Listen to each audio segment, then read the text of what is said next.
Hai, Assalamualaikum warahmatullahi wabarakatuh. Perkenalkan, nama saya Eka Widiatmoko dengan NIM 112010027.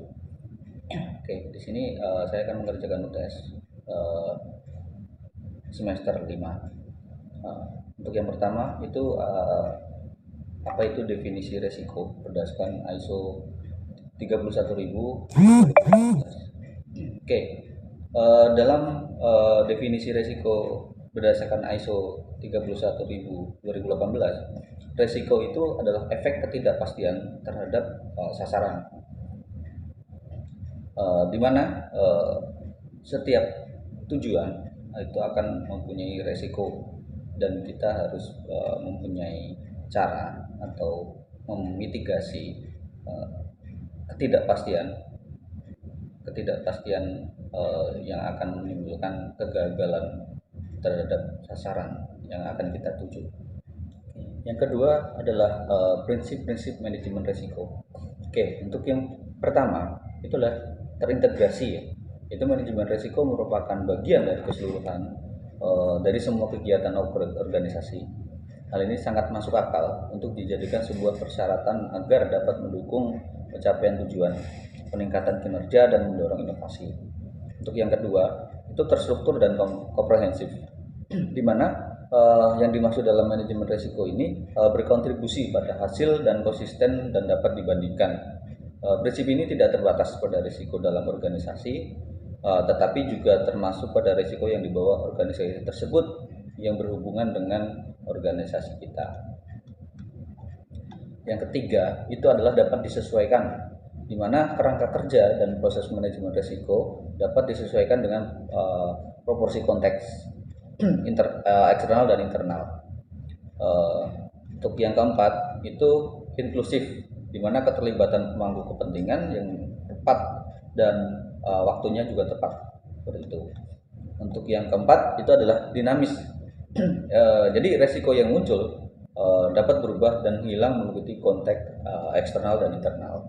Organisasi itu dinamis ya, selalu berubah. Itu. Untuk yang selanjutnya itu adalah informasi terbaik yang tersedia, di mana seluruh data yang manajemen risiko didasar pada informasi sebelumnya dan saat ini juga harapan di masa depan. Itu. Yang selanjutnya itu adalah faktor manusia dan budaya. Perilaku dan budaya manusia sangat mempengaruhi di setiap tingkatan manajemen risiko. Baik manusia dan budaya keduanya merupakan faktor yang saling keterkaitan ya satu sama lain. Itu. Yang terakhir itulah peningkatan berkelanjutan, di mana prinsip ini meningkatkan efektivitas kerja dari manajemen risiko. Perbaikan yang dilakukan secara berkelanjutan ini menjadi siklus berkesinambungan dengan menggunakan metode plan, do, check, dan action.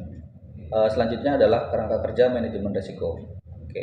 Untuk yang pertama itu adalah kepemimpinan dan komitmen, di mana peran direksi, dewan komisaris akan sangat membantu pelaksanaan manajemen risiko. Gitu. Dan kepemimpinan dan komitmen ini didukung oleh integrasi ya. Integrasi itu adalah saling keterkaitan atau saling mendukung dari beberapa departemen atau dari beberapa divisi untuk saling mendukung ya satu sama lain dalam melaksanakan manajemen risiko. Yang kedua adalah perancangan kerangka kerja atau penyusunan rencana.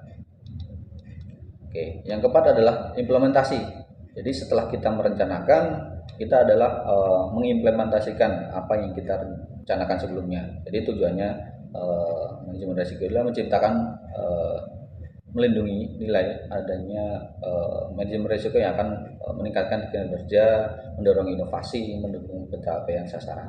Itu. Yang selanjutnya atau yang kelima itu adalah mengevaluasi. Ya, apa itu mengevaluasi? Ya, mengevaluasi adalah memantau kembali atau melihat kembali apa yang sudah kita laksanakan itu sudah memenuhi standar atau belum, atau sudah mencapai target atau belum, dan kurangnya itu bisa diukur berapa persen pencapaian kita gitu. Misalkan masih 70% kah atau masih 80% kah. Nah, kita akan mendapatkan semua itu pada poin evaluasi. Nah, selanjutnya itu adalah perbaikan.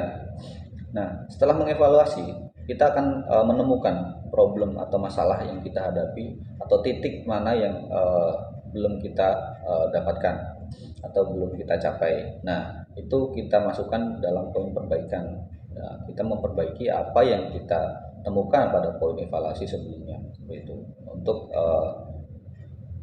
kinerja yang lebih baik secara terus-menerus dan berkesinambungan. Untuk yang keempat adalah proses manajemen risiko. Itu dibagi ada beberapa prinsip ya. Untuk yang pertama itu adalah mengidentifikasi risiko.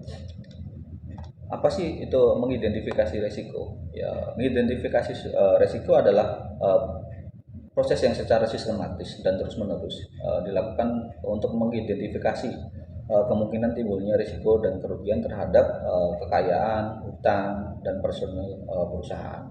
Itu. Yang kedua adalah analisis risiko. Analisis risiko adalah penilaian terhadap risiko yang telah teridentifikasi dalam rangka mengestimasi ya kemungkinan munculnya dan besarnya dampak untuk menetapkan level atau status risikonya. Selanjutnya itu adalah evaluasi risiko. Apa sih itu evaluasi risiko? Nah, evaluasi risiko itu adalah proses pembandingan ya antara level risiko yang ditemukan selama proses menganalisis dengan kriteria risiko yang ditetapkan oleh atau ditetapkan sebelumnya. Itu. Yang berikutnya adalah pengendalian risiko. Nah, pengendalian risiko itu apa sih? Biasanya disebut juga risk control. Adalah suatu tindakan untuk menyelamatkan perusahaan dari kerugian ya. Jadi mengendalikan segala kemungkinan terburuk itu adalah pengendalian risiko. Yang selanjutnya adalah mitigasi risiko. Apa itu mitigasi risiko? Ya, mitigasi risiko merupakan tindakan terencana dan berkelanjutan untuk dilakukan oleh pemilik risiko agar bisa mengurangi dampak ya dari suatu kejadian yang berpotensi atau telah merugikan atau membahayakan pemilik risiko tersebut. Seperti itu. Mungkin itu jawaban dari UTS saya Eko Widiatmoko. Kurang lebihnya mohon maaf. Wassalamualaikum warahmatullahi wabarakatuh.